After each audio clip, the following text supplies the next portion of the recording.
नमस्कार, एनडीटीव्ही मराठीमध्ये आपलं स्वागत आणि बुलेटिनच्या सुरुवातीलाच आत्ताची सगळ्यात मोठी बातमी आहे।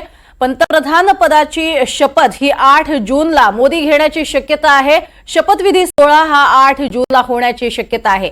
त्यामुळे आता नरेंद्र मोदी हे 8 जूनला पंतप्रधान पदाची शपथ घेतील। आताची सगळ्यात महत्त्वाची आणि मोठी बातमी आपण पाहतोय। 17वी लोकसभा ही विसर्जित करण्यात आलेली आहे आणि त्यानंतर आता मोदी 8 जूनला शपथ घेण्याची शक्यता आहे। 16 तारखेपर्यंत म्हणजे 16 जून पर्यंत हा खरं तर कालावधी होता। आधीचा कार्यकाळ जो आहे तो 16 जून 2024 ला संपत होता। मात्र हा कार्यकाळ विसर्जित करण्यात आलेला आहे कारण लोकसभा निवडणुका ज्या आहेत त्या पूर्ण झालेल्या आहेत। मात्र आताची सगळ्यात महत्त्वाची बातमी बघतोय। अधिक माहिती या संदर्भात घेणार आहोत। सागर कुलकर्णी आमचे प्रतिनिधी आपल्या सोबत आहेत। सागर, काय अधिक माहिती? पंतप्रधान मोदी यांचा शपथविधी कदाचित 8 जूनला होईल अशी एक शक्यता वर्तवली जात आहे। आज या बैठकीमध्ये जे विद्यमान लोकसभा आधीची होती ती विलीन करून नव्यानं खासदार आता शपथ घेतील आणि नव्यानं लोकसभा निर्माण होईल।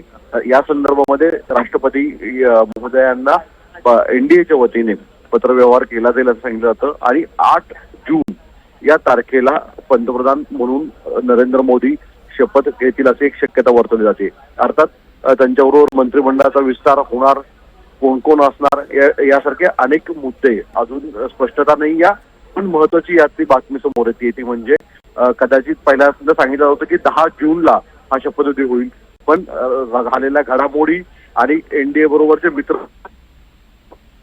जाऊ नये कारण की इंडिया अलायन्स कडनं सुद्धा वारंवार तशा स्वरूपाचे प्रयत्न केले जात आहेत। त्यांच्या एनडीएच्या मित्रपक्षांशी संपर्क साधल्याच्या बातम्या समोर येत आहेत। या सगळ्या धर्तीवर कदाचित पंतप्रधान म्हणून शपथ घेण्याचा निर्णय मोदी यांनी लवकर घेतलेला आहे।